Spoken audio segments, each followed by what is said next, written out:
Buenas noches. La página 33 del trabajo elaborado Nuestra Democracia por la OEA con la participación del Programa de las Naciones Unidas para el Desarrollo, podemos decir que la democracia es aquella forma de organización del poder de la sociedad con el fin de limitar o evitar que el dominio de personas o grupos sociales, para evitar precisamente esta mayor ampliación de la ciudadanía y además un mecanismo que garantice la permanencia de la organización democrática. Pues bien, la democracia entonces es medible bajo ciertos criterios que nos permiten establecer en qué estado está la democracia local. Se nos ha pedido entonces que a partir de la experiencia de un municipio que comprendamos y conozcamos, hagamos una evaluación de en qué estado está la democracia local. Para ello entonces se nos ha dicho que, de acuerdo con los indicadores establecidos por el grupo de investigación de The Economist, efectuado en 165 países y 2 comunidades, pues determinemos a partir de los 5 grupos que comprenden las instituciones democráticas, que escojamos de los 60 indicadores establecidos allí en ese documento, 2 de cada uno para determinar si, de acuerdo a la ponderación de los puntajes, estamos frente a una democracia plena, a una democracia imperfecta o semiplena, a un régimen híbrido o a un régimen dictatorial. Pues bien, Puerto Libertador es un municipio que se encuentra al sur de Córdoba, conformado por una población más o menos de 52.000 habitantes, de acuerdo a la proyección poblacional establecida por el DANE a partir del censo de 2005. La población está dividida en el 60% del sector rural y el 40% del casco urbano, más o menos y aproximadamente, con una marcada influencia de grupos de desplazamiento entre el año 2012 y el 2011 que incrementaron la población urbana y así mismo incrementaron la baja calidad de participación de la ciudadanía en las decisiones que se adoptan en el seno de esta democracia. Por lo tanto, de acuerdo al porcentaje dicotómico que establece el indicador de The Economist, hemos de considerar que si existen plenamente las instituciones democráticas establecidas en esta comunidad, entonces la puntuación va a ser 1. Si existe de alguna manera moderada, va a ser 0.05, y si no existe definitivamente, la puntuación va a ser 0.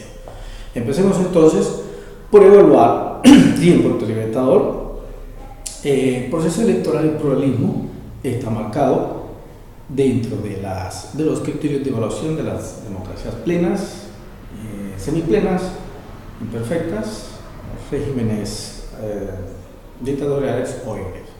Pues bien, nos preguntamos si son justas las elecciones para legislatura y jefe de gobierno en Puerto Libertador. Nosotros, a partir de la experiencia que conocemos, y sobre todo que después de una elección queda la sensación de que hubo fraude en cada elección, y es porque resulta incomprensible que aún todavía existan mecanismos de fraude como la participación de los jurados de mesa en el llenado de tarjetas electorales que no fueron marcadas, la clonación de cédulas antiguas y el sistema de ruleta, es decir, el sistema de recambio, donde se utiliza una tarjeta, se llena, se le entrega al elector, regresa con la que le correspondía a él y se le paga por el favor. Bueno, considerando estas experiencias, decimos que en Puerto Libertador no existe realmente elecciones justas ni transparentes, por lo tanto la puntuación va a ser 0.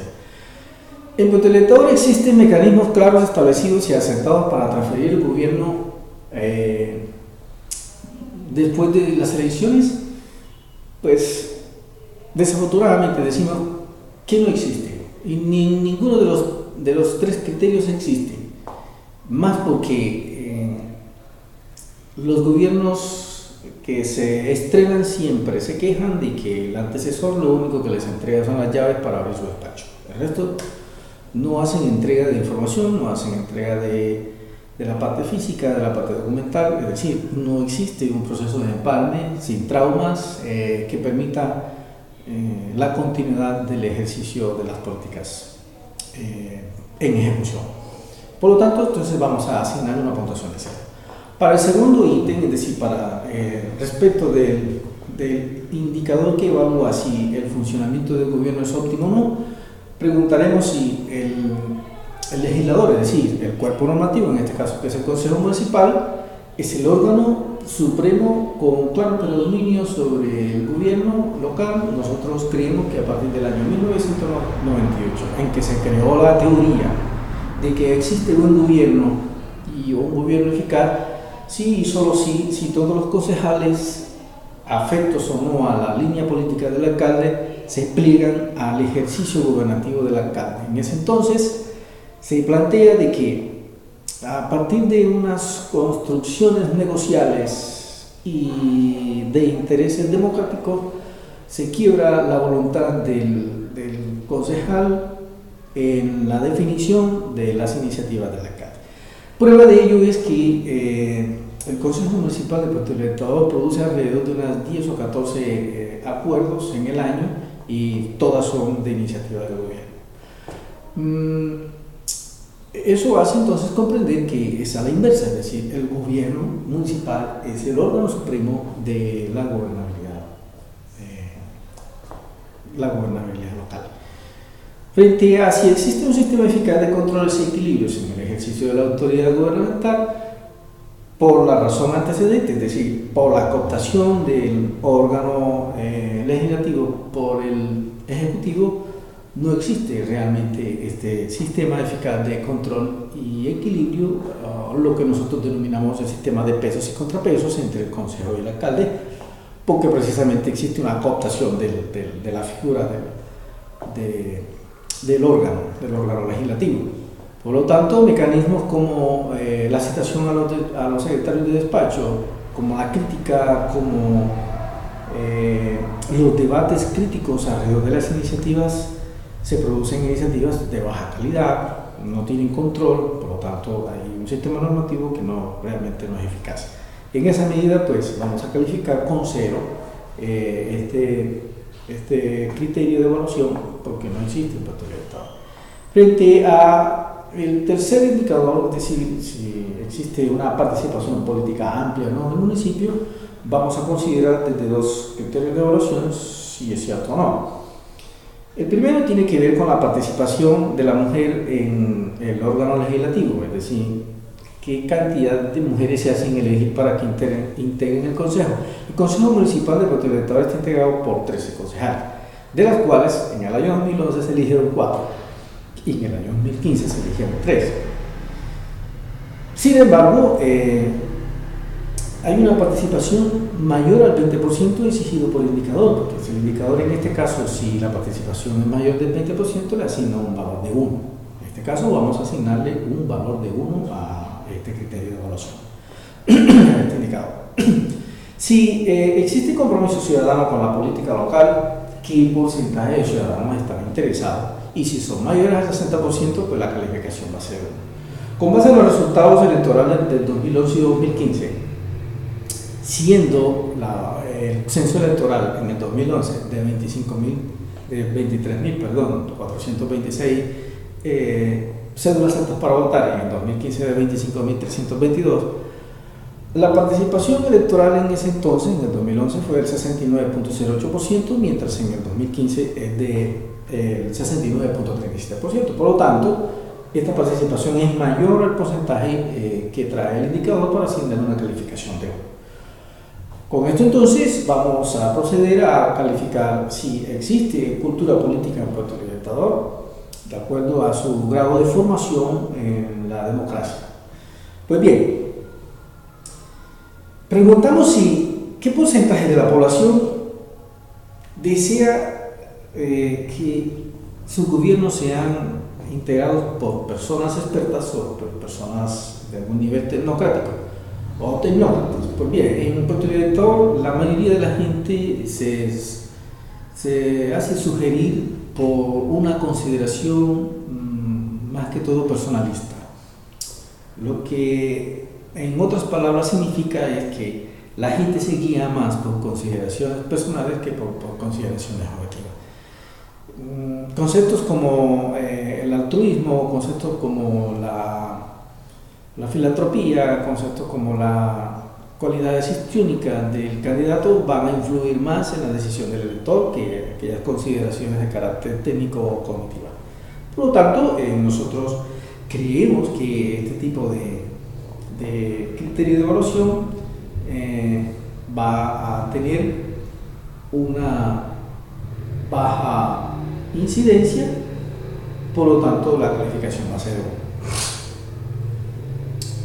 Frente a si existe una fuerte separación iglesia-estado, Puerto Libertador está integrado más o menos por el 80% de una población cristiana, el 5% es católico, el otro 5% puede ser de otras confesiones religiosas, pero más o menos aproximadamente está integrado así. Hay 17 iglesias en el casco urbano y hay unas 110 iglesias formadas en el sector rural. Eso nos permite hacer este tipo de aceptaciones. Pues bien, si existe una incidencia en la elección a partir de estas consideraciones religiosas, pues obviamente va a existir una incidencia tanto no marcada, pero incidencia afín en las políticas ejercidas por el gobierno. Prueba de ello es que entre el año 2011 y 2015 se aprobaron a ambas iglesias, las cristianas y católicas, 2 iniciativas legislativas que les permiten incentivos fiscales en el traslado de parte del presupuesto a sus presupuestos por medio de las figuras de la elevación a monumento público de ciertos edificios y la elevación a patrimonio cultural de sus festividades religiosas.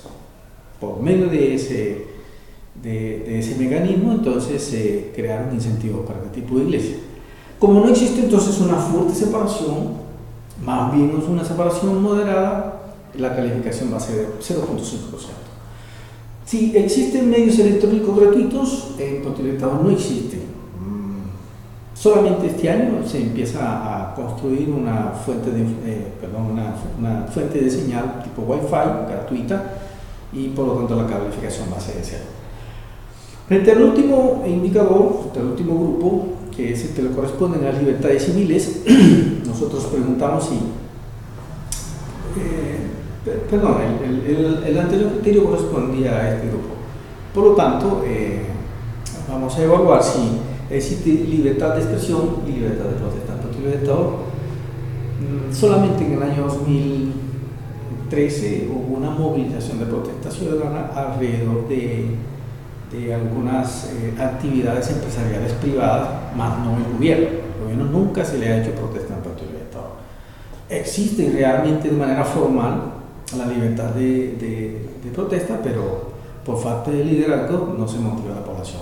Y frente a si hay o no libertad de expresión, el gobierno, prevalido de una alta participación electoral que le dio el poder, pues construye un diálogo con la población por medio de las redes que hace aparecer que la oposición, cada que lo critica, es una oposición irreflexiva, es una oposición que no beneficia a la comunidad. Por lo tanto el gobierno traslada los males anteriores como responsabilidad del gobierno que pierde, es decir, del gobierno antecesor. En esa medida, pues creemos que existe una libertad formal, pero el gobierno de manera oficial ejerce acoso a través de estas redes sociales. Por lo tanto, la calificación va a ser moderada, le vamos a asignar 0.5%. Con esto, la sumatoria nos da más o menos 4 puntos de todos los indicadores. Quiere decir que esta es una democracia que está entre 4 y 5.9, que es la que le corresponde a un régimen híbrido. Un régimen híbrido se caracteriza porque no hay elecciones transparentes, porque las autoridades judiciales se plegan al gobierno, porque existe falta de control del ejercicio de combate del gobierno hacia los medios de comunicación, hacia la oposición, hacia los partidos políticos contrarios. Como no existe control judicial, por lo tanto no hay un apego a la cohesión frente digamos, a la observancia de la norma de la ley, y esto hace que, como existe una corrupción alta que campea alrededor de la falta de mecanismos de control y de sanción, la ciudadanía participa poco, es una sociedad en constante debilitamiento, por lo tanto esto es una democracia que está en el límite de convertirse en un régimen dictatorial. Con esto entonces hemos terminado nuestro análisis de la situación en que se encuentra la democracia en el municipio de Puerto Abrazos de Córdoba. Muy buenas noches, gracias.